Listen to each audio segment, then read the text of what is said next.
ఇంటిని గూర్చిన బాధ్యత ఉంటుంది.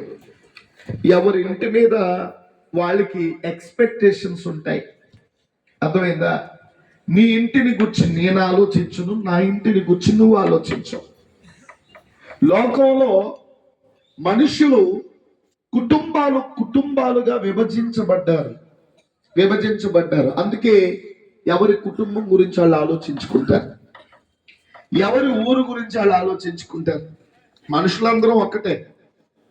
పక్క ఊరికి వెళ్ళి మాట్లాడితే నువ్వు ఏ ఊరోడురా, ఈ ఊరు వచ్చి మాట్లాడతావు అంటే పక్క ఊరికి వెళ్ళినా కూడా ఆ ఊరి మీద హక్కు లేనట్టుగా మాట్లాడతారు.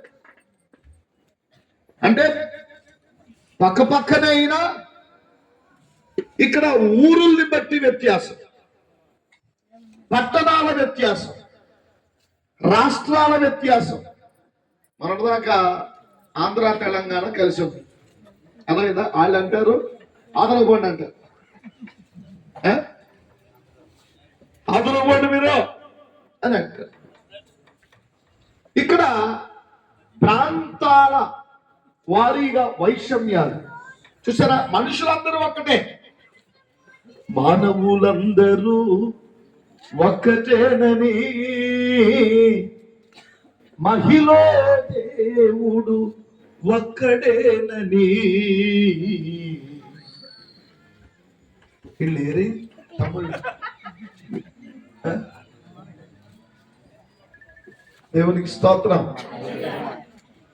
మానవులందరూ ఒక్కటేనని, మహిళ దేవుడు ఒక్కడేనని. అందరూ వీణుల విందుగా, అందరూ వీణుల విందుగా, లోకాన జరిగేది వేరుగా, మరి లోకాన జరిగేది వేరుగా. మానవులందరూ ఒక్కటేనని, మహిళ దేవుడు ఒక్కడేనని. మానవులందరూ ఒక్కటేనని, మహిళ దేవుడు